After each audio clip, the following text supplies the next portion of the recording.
site can assume as an investment attraction destination. This will bring out, as a result, the significant improvement of the investment climate and the increased attraction of big foreign investments and multinational companies. Easier access to international finance, reaching out to presently unexploited markets across the world, the stimulation of economic sectors that are now experiencing problems, benefits for employment and the drastic reduction of unemployment, particularly youth unemployment and migration. One could also not ignore, dear friends, that further to the above, there will be important economic benefits to other sectors as well. Tourism is the most obvious, since a united island with an integrated tourist product will penetrate previously untapped markets. The vast amount of reconstruction that will take place, particularly in Varosha, as well as other infrastructure and reconstruction projects that will be required, will create jobs, boost the construction industry, and attract foreign direct investments.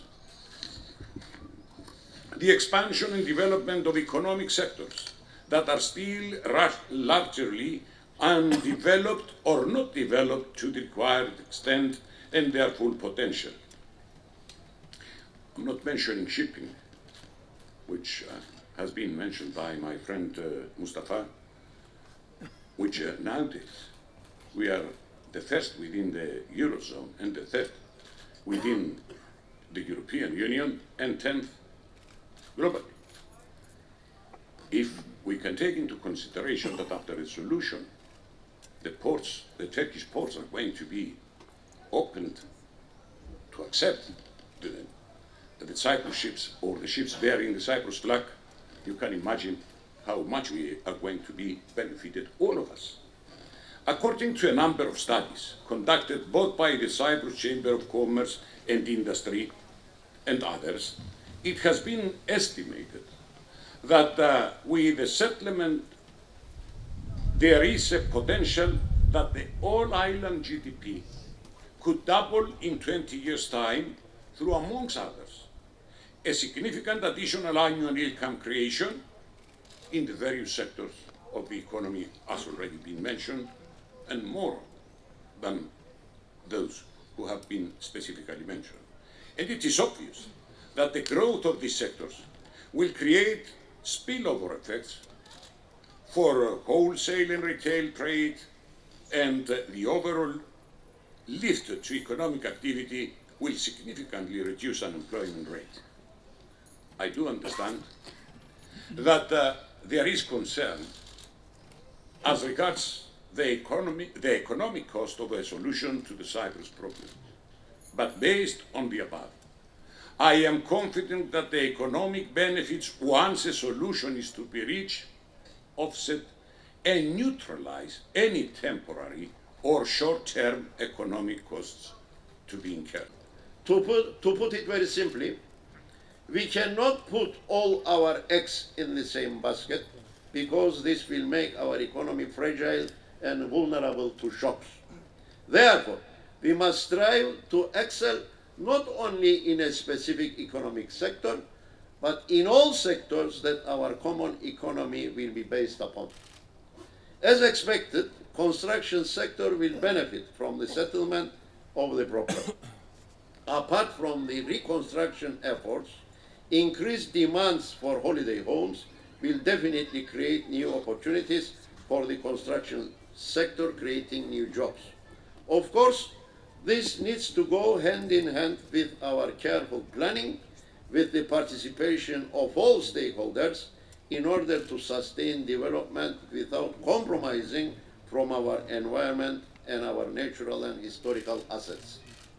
Our manufacturing sectors will also benefit positively from this solution, now that both economies will be EU compliant, producing goods for export and to support our service sectors on the island. I think we need to remember that our biggest asset is our people. In federal Cyprus, we will need to invest in education, first of all to help create a culture of peace, as well as a new generation of bilingual Cypriots who can speak both Turkish and Greek as their first language.